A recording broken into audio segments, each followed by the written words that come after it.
Welcome to big news. నేను మీ గౌసుద్దీన్ షేక్. ఉన్నదే రాస్తా, చూసిందే చెప్తా.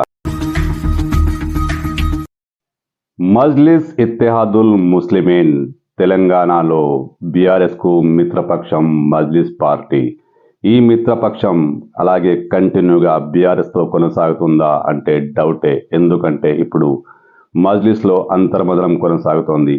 మారిన రాజకీయ పరిస్థితుల నేపథ్యంలో ఎటువైపు అడుగులు వేయాలన్న విషయమై మజ్లిస్ పార్టీలో చర్చోపచర్చలు జరుగుతున్నాయి. ముఖ్యంగా కాంగ్రెస్ వైపు అడుగులు వేసే అవకాశాలు కనిపిస్తున్నాయి. కాంగ్రెస్తో నడిచి వెళ్ళాలా లేదా అనే విషయంలో పార్టీ అగ్రనాయకత్వం చాలా సీరియస్గా చర్చలు జరుపుతోంది. ఇంతకు మజ్లిస్ ఎటువైపు వెళ్తోంది, మజ్లిస్లో చర్చ ఏ పరిణామాలకు దారితీయబోతోంది? ముఖ్యంగా మజ్లిస్ క్యాడర్ అంటే కింది స్థాయి కార్యకర్తలు, ద్వితీయ శ్రేణి నాయకులు బీఆర్ఎస్ పై తీవ్ర విముఖత వ్యక్తం చేస్తున్నట్లు తెలుస్తోంది. బీఆర్ఎస్ తో కొనసాగితే ఇక ప్రయోజనం లేదని, కాంగ్రెస్ తో నడిచి వెళ్లాలని, కాంగ్రెస్ సంక్షేమ పథకాలు, కాంగ్రెస్ మైనారిటీలకు ఇస్తున్న ప్రాధాన్యత అన్ని వారు గుర్తు చేస్తున్నారు. ఎందుకంటే కాంగ్రెస్ కూడా మజ్లిస్ పార్టీకి స్నేహహస్తం అందిస్తోంది. ఈ నేపథ్యంలో కాంగ్రెస్ తో కలిసి వెళ్లాలని మజ్లిస్ పార్టీ క్యాడర్ గట్టిగానే ఒత్తిడి చేస్తోంది. అయితే తెలంగాణలో బీఆర్ఎస్కు మజ్లిస్కు మధ్య చాలా గట్టి స్నేహ సంబంధాలే ఉన్నాయి. ముఖ్యంగా గత ఎన్నికల్లో బీఆర్ఎస్కు మజ్లిస్ పార్టీ బాహటంగా మద్దతిచ్చింది. మామూకు ఓర్దాలు అంటూ ముస్లింలను బాగా పెద్ద ఎత్తున ముస్లింలలో ప్రచారం చేసింది. దీని ఎఫెక్ట్ హైదరాబాద్లో కనిపించింది. మజ్లిస్ ప్రభావిత ప్రాంతాల్లో ముస్లింలు బీఆర్ఎస్కే పట్టం కట్టారు.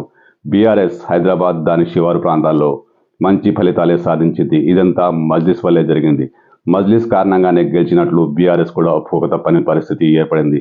అంటే ఈ స్నేహబంధం మజ్లిస్తో ఉన్న స్నేహబంధం బీఆర్ఎస్కు బాగా కలిసి వచ్చింది. వచ్చే పార్లమెంటు ఎన్నికల్లోగా మజ్లిస్ పార్టీ ఏదో ఒక స్టాండ్ తీసుకోక తప్పదు. బీఆర్ఎస్తోనే కలిసి వెళుతుందా, కాంగ్రెస్కు స్నేహహస్తం అందిస్తుందా? ఎందుకంటే గత ఎన్నికల్లో మజ్లిస్ కారణంగా బీఆర్ఎస్ అనేక సీట్లు సాధించింది. అయితే పార్లమెంటు ఎన్నికలు వేరుగా ఉంటాయి. ఇక్కడ బీజేపీ ప్రభావాన్ని దెబ్బతీయాలంటే మజ్లిస్ పార్టీ గట్టి నిర్ణయం తీసుకోవాల్సి ఉంటుంది.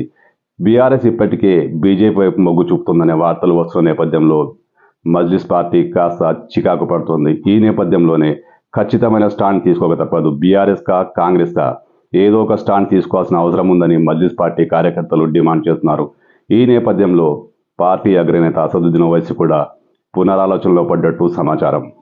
మరోవైపు ముఖ్యమంత్రి రేవంత్ రెడ్డి కూడా మజ్లిస్ పార్టీకి స్నేహహస్తం అందిస్తున్నారు. గత ఎన్నికలకు ముందు కూడా ఆయన మజ్లిస్ పార్టీని టార్గెట్ చేయలేదు. మజ్లిస్ బీఆర్ఎస్ల మధ్య ఉన్న స్నేహ సంబంధాలను మాత్రమే ఆయన ప్రస్తావించారు. కేసీఆర్ను వదిలేసి రండి, న్యాయబద్ధంగా మాకు సపోర్ట్ చేయండి అంటూ ఆయన అనేక సభల్లో పిలుపునిచ్చారు. ఇప్పుడు ఎన్నికల తర్వాత కూడా ముఖ్యమంత్రి రేవంత్ రెడ్డి మజ్లిస్ పార్టీ నాయకులతో సఖ్యతగా ఉన్నారు. ముఖ్యంగా అక్బరుద్దీన్ ఓవైసీని ప్రోటెం స్పీకర్ చేయడం కూడా ఈ స్నేహంలో ఒక భాగమే. దానికి తోడు మజ్లిస్ పార్టీ ఎమ్మెల్యేలు కూడా కాంగ్రెస్ ముఖ్యమంత్రితో చాలా కలిసిమెలిసి తిరగడం కూడా చర్చనీయాంశంగా మారుతోంది. అయితే బీఆర్ఎస్ తరపున వచ్చిన కొన్ని సమస్యలు కూడా మజ్లిస్ను ఆలోచనలో పడేస్తున్నాయి. ముఖ్యంగా మైనారిటీ బంధు చెక్కులు ఫెయిల్ కావడం. అనేక చోట్ల మైనారిటీ బంధు చెక్కులు ఇచ్చినప్పటికీ అవి బ్యాంకులో క్యాష్ కావడం లేదని మజ్లిస్ ఎమ్మెల్యేలే ఆరోపిస్తున్నారు. దీనికి తోడు ముఖ్యమంత్రి రేవంత్ రెడ్డి మైనారిటీ వ్యవహారాలపై ప్రత్యేక శ్రద్ధ తీసుకోవడం, ఒక అధికారిని ప్రత్యేకంగా తన పేషిలో అపాయింట్ చేసుకోవడం వంటి పరిణామాలు మజ్లిస్ను కాస్త ఆనందానికి గురి చేస్తున్నాయి. ఈ నేపథ్యంలో మజ్లిస్ పార్టీ కీలక నిర్ణయం తీసుకుంటుందా, రేవంత్ రెడ్డి స్నేహహస్తం అందుకుంటుందా అంటే కాలమే జవాబు చెప్పాల్సిన అవసరం ఉంది. వచ్చే పార్లమెంటు ఎన్నికల లోపల మజ్లిస్ పార్టీ స్టాండ్ మారుతుందా? బీఆర్ఎస్ బీజేపీల స్నేహం ఉందని ప్రచారం జరుగుతున్న నేపథ్యంలో ఆ ప్రచారానికి దూరంగా ఉండాలంటే బీఆర్ఎస్కు ఒకవేళ సపోర్ట్ చేస్తే బీజేపీకి కూడా సపోర్ట్ చేసినట్టే అనే ఫీలింగ్ ముస్లిం ప్రజల్లో వచ్చే అవకాశం ఉంది. ఈ నేపథ్యంలో మజ్లిస్ పార్టీ పార్లమెంటు ఎన్నికల్లోగా ఏదో ఒక స్టాండ్ తీసుకోక తప్పని పరిస్థితి ఏర్పడింది. ఖచ్చితంగా స్టాండ్ తీసుకోవాలి. అసెంబ్లీ ఎన్నికల్లో మామూకు ఓడదు అన్నారు.